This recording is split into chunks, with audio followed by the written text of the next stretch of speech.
المونځ چې ده دا شپږ حقه باطني لري.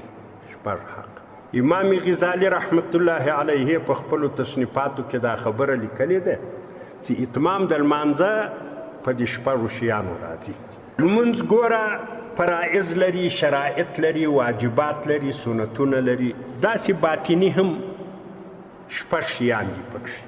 دغه شپږ شیان که په لمانځه کې رالو لمونځ ژوندی شي. دا شپږ شیان چې دي دا د لمانځه روح ده. اول وار حضور قلب ده. زړه به دې د حالت وي چې دا اوس په لمانځه ودرېدم دا د اوس دا توری وایم الحمدلله. زړه به دې د حالت وي دا چې اوس ته وایه الحمدلله رب العالمین په پوه نه سوې چې دا مې اوس څه ووایي. چورت دې هلته وي چې پټاټې نن په بازار کې په څو وي. اسره ګودړان هم ډېر ځړېدو چې هغه به ولې ځړېدو. چورت دوري په الحمدلله رب العالمین خبر هم نه شو. دا د لمانځه حق دی پایمال کوي. امام غزالي صاحب وایي دا د لمانځه روح ده. دویمه خبر چې دلته راځي هغه فهم المعنا ده.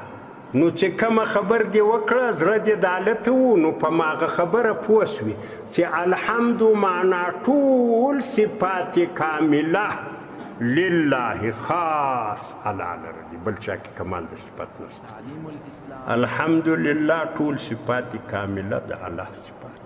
داسې پسې رالې الله داسې ذات د رب العالمین چې د مخلوقاتو تربیت کوي. د تربیت په رابطه ما ډېرې خبرې مخکې هم درته کړي دي.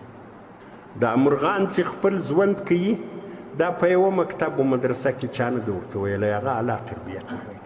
ګوره دغه د رب العالمین داسې تربیت والا ده.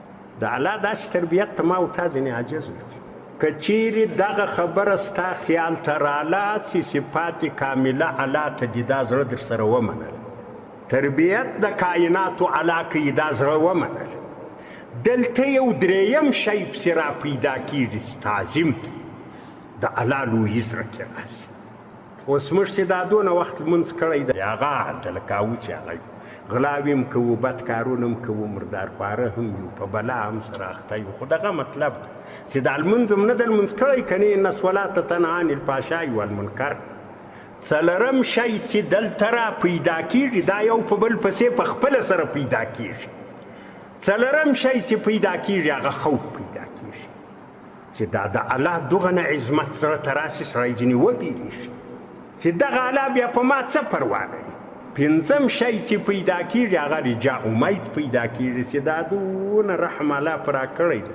دی ښایسته بدن یې راکوي په کومه کارخانه کې یې جوړ کړم دنیا ته یې راوستم نو دا الله خو ډېر مهربانه دی. دا خو د نورې مهربانۍ امید هم شته. شپږم شی چې پیدا کېږي هغه حیا وي. یا الله ته څونه عظیم ذات یې، څونه لوی ذات یې، څونه عبادت درته پکار و ما دغه ماتو ګډ عبادت وکړئ نو دا اوس څه شو.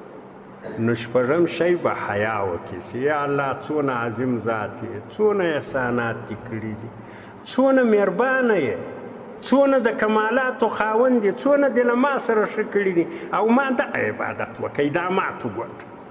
اوس شرمېږي سړی په ټیټو سترګو له ماجه ته ووځي. یا الله نو ستا د مهربانۍ په وجه که دې قبول کوي قبول دې کوي که نه نو دغه شی چې په لمانځه کې راشي اوس لمونځ ژوندی شي روح کې پیدا شي.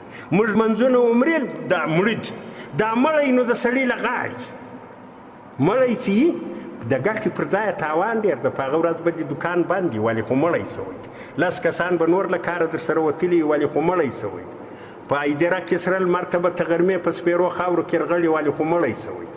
مړی خو شین تکلیف ده سره زحمت.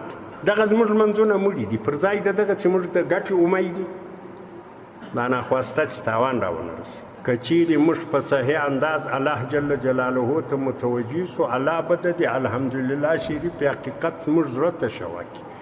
د دغه درو جملو حقیقت که زموږ زړه ته شوه سي موږ په دنیا او آخرت کې کامیاب یو. بیا ناکامي موږ ته نه راځي. فقط الحمدلله رب العالمین دا زړه ومنل. الرحمن الرحیم دا زړه ومنل. مالک یوم الدین دا زړه ومنل. ایاک نعبدو ته په خپله را رسېږو په خپله به د الله عبادت